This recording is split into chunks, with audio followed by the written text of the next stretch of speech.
Je suis content, j'ai trouvé le roman que j'ai super envie de lire en ce moment. Le seul problème, c'est qu'il n'existe pas. Eh oui, l'autre jour, je demandais à ChatGPT de me faire une liste des meilleurs romans qui parlent de requins, d'attaques de requins. Faut savoir que, comme beaucoup de gamins de sexe masculin, quand j'étais enfant, j'ai eu ma période requin et ma période dinosaure. Je sais plus trop dans quel ordre c'était. Je crois que c'était d'abord les dinos, après les requins. Enfin, j'ai été super hypé par ces créatures. Et surtout, c'est au cinéma peut-être le genre qui me fait le plus flipper.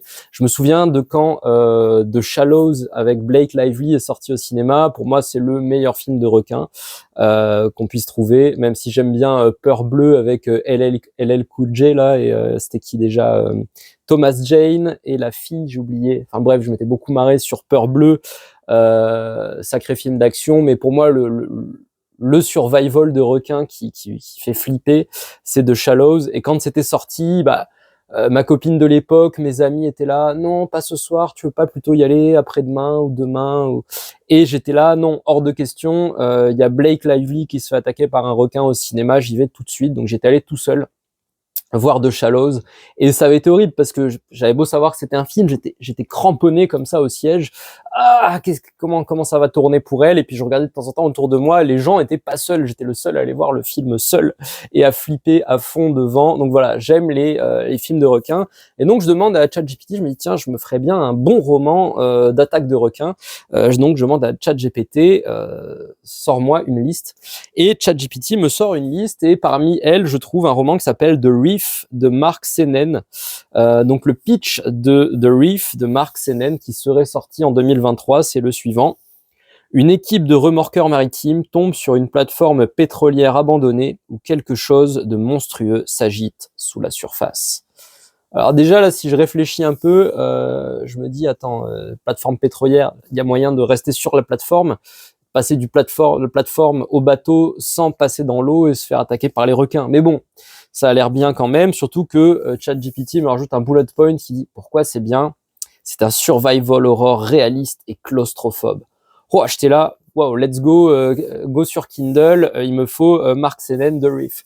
Sauf que, Mark Sennen existe, hein, c'est on va dire un auteur de thriller dans la veine de Maxime Chatham chez nous, Stephen King, même si Stephen King, quoique Maxime Chatham aussi, ont abordé plus de genres différents que ça, qui a publié, je crois, à compte d'auteur, un certain nombre de thrillers qui ont bien marché, mais il n'en a écrit aucun qui s'appelle The Reef.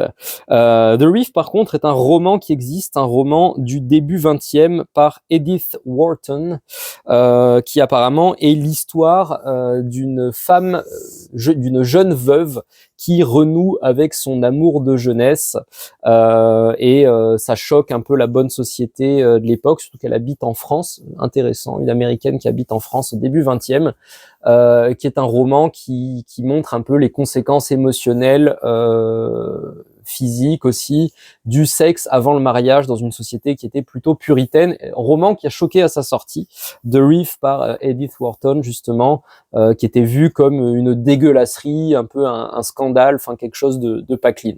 Donc au final, ça m'a donné envie de lire The Reef de Edith Wharton, mais The Reef de Mark Sennen, cette histoire donc de remorqueurs maritimes qui débarquent sur une plateforme pétrolière cernée par des requins ultra dangereux, n'existe pas. Alors ça, en IA, ça s'appelle une hallucination. Hein. Une hallucination, c'est une métaphore, parce que l'intelligence artificielle n'est pas à proprement parler une intelligence, c'est juste la capacité à réaliser un grand nombre de computations, de calculs en simultané pour délivrer un résultat qui, statistiquement, s'approche de ce que pourrait dire une intelligence humaine. Je ferai d'autres vidéos sur l'IA, hein, c'est un de mes domaines de compétences, donc j'ai envie d'en parler sur cette chaîne. Et justement, aujourd'hui, je me pose la question de l'IA dans la littérature. L'IA permet beaucoup de choses, hein, pour un auteur, notamment tout ce qui va être la phase de recherche, avoir un assistant. C'est vrai qu'avant l'IA, avoir un assistant pour un écrivain, c'était le privilège des auteurs et autrices de best-sellers. Hein. Ils pouvaient payer comme ça un salaire pour quelqu'un pour aller faire de la recherche historique, technique, et pouvoir nourrir le roman. Bon, aujourd'hui, on a ChatGPT qui peut dire des bêtises, qui peut avoir des hallucinations, mais qui est quand même un super assistant pour l'écriture. Mais pour ce qui est de générer des histoires, encore une fois, tout dépendra du niveau de l'utilisateur. C'est sûr que si ton niveau de storytelling, ça va pas plus loin que les blagues de Toto, ChatGPT fera mieux. Si tu es déjà intéressé depuis des années, que tu as une pratique de l'écriture et de raconter des histoires, pour l'instant, tu fais mieux que l'IA. Je dis pas que ça n'évoluera jamais. Je dis juste que aujourd'hui, c'est pas encore ça. D'ailleurs, l'IA, c'est marrant. Hein, j'observe le traitement qu'ont les gens de l'intelligence artificielle. Ça me rappelle le traitement qu'ont les gens d'Internet. Internet, pendant des années, les gens disaient « Ah, ce truc-là, ça va tout changer, ça va tuer le game et tout, il faut s'y mettre. » Mais les gens ne s'y sont mis, je parle au sens les masses, ne s'y sont mises qu'au moment où on a eu le smartphone et 2011, quand Xavier Niel a divisé le prix des abonnements Internet par 3.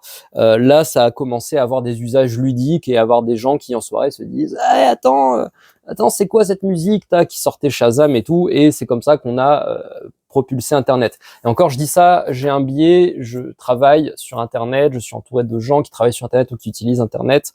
Quand on regarde les stats de l'INSEE, la population française n'est pas encore si développée technologiquement que ça. Bref, parenthèse, donc une hallucination de ChatGPT qui m'a recommandé d'autres romans de requins qui, eux, existent. D'ailleurs, je lui ai fait remarquer, en fait, c'est une hallucination. The Reef par Mark Senen n'existe pas. Ah merci, je vais corriger ça. Et dans toutes les réponses suivantes, ChatGPT a continué de me recommander The Reef par Mark Senen, genre ouais, lis-le, il est vraiment bien. Je sais, tu m'as hypé, il a l'air vraiment bien, mais il n'existe pas. Pour finir cette histoire, je me suis amusé moi-même à imaginer un pitch The Reef qui mélange le pitch donné par ChatGPT et le vrai The Reef de Edith Wharton. Donc hésite pas à me dire en commentaire si tu lirais cette histoire ou si tu irais la voir au cinéma. Moi personnellement, elle me hype bien. Donc quel serait The Reef version 2025? Jason, le fiancé d'Anna, meurt sous le feu des talibans en opération extérieure. Motif classique du film catastrophe américain, l'ombre de la guerre qui plane sur le récit, la notion du deuil. Anna se réfugie dans le travail. Médecin à bord du HMS Seinen, un navire de remorquage militaire, elle pense échapper au deuil et à la douleur d'une union dont elle ne voulait pas. Voilà, là, on pourrait imaginer des flashbacks où il y a toute la community autour de Anna qui lui dit « Jason, c'est le mec à marier ». Elle est pas à fond là-dedans, mais bon, pression sociale, pourquoi pas. Elle se fiance, je sais pas. Je trouve les fiançailles étant un truc un peu dépassé, mais bon, elle le fait. En tout cas, elle prend une bague de fiançailles. Et là, on peut imaginer toute la culpabilité d'avoir joué l'amour auprès de Jason alors qu'elle ne l'aimait pas vraiment et de le laisser partir à la guerre pour ne pas revenir. Mais en embarquant pour une nouvelle mission, elle découvre que George est à bord. Son amour d'adolescence, et pour citer Katy Perry, The One That Got Away, celui qui est parti, son obsession amoureuse qu'elle n'a jamais dépassée. Tandis que l'équipage découvre une plateforme pétrolière abandonnée, cernée par une espèce inconnue de requin particulièrement grand et agressif, elle est face à un dilemme, revivre son amour ou rester présente pour soigner les blessés. Elle n'en sortira pas indemne. Voilà pour le pitch de The Reef. Pour le coup, j'ai essayé de faire un mélange entre le pitch de The Reef d'Edith Wharton et le pitch donné par ChatGPT avec la plateforme pétrolière, et il a eu du mal à mixer romance et requin. D'ailleurs, ça me rappelle, il y a quelques années, j'avais lu un article comme ça qui disait qu'il y avait un genre qui cartonnait en auto-édition aux États-Unis, c'était la romance avec des dinos. Tiens, ça me permet de faire la boucle avec le début de la vidéo, des histoires de femmes qui voyagent dans le passé et sont face à des tribus humaines qui vivent en harmonie avec les dinosaures, un peu à la King Kong, c'est-à-dire harmonie, mais il faut quand même leur sacrifier de jeunes et jolies jeunes femmes pour que les dinos soient apaisés et n'attaquent pas. Putain, c'est génial. Et apparemment, ça vendait un max, ce genre de fiction. Je sais pas ce qu'il en est. Tiens, ça me donne la curiosité. Peut-être si j'ai quelques euros comme ça à dépenser, pourquoi pas me lire une romance avec des dinos. Et là, on est sur, le motif classique d'une romance, mais avec des requins très sanguinaires. Voilà, vidéo comme ça, juste pour s'amuser, divertissement, pour parler aussi des hallucinations de l'IA. du fait aussi que parfois les meilleures histoires n'existent pas encore et que ça peut être eh bien le signal pour nous de les écrire. Je pense que c'est un bon moteur qui fait qu'on se lance soi-même dans une forme de création. C'est quand ce qu'on veut n'est pas disponible dans le monde. Et il existe la contraposée de ce théorème qui est le moment terrible où tu ouvres un roman, tu démarres un jeu vidéo, tu vas au cinéma et tu es face à quelque chose que tu avais envie d'exprimer pile, enfin mieux que ce que tu avais envie de dire. Bon, c'est rare, mais ça peut arriver. Voilà, donc l'idée de se dire, est-ce que je vais écrire The Reef avec Anna, Jason et George, enfin surtout George, hein, Jason, il meurt au début du roman.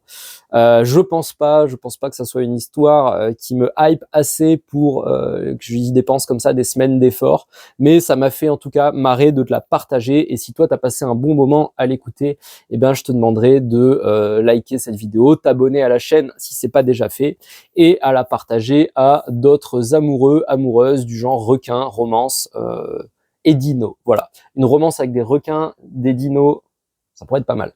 Bref, merci d'avoir regardé jusque-là, je te dis à bientôt pour d'autres contenus, et d'ici là, prends soin de toi.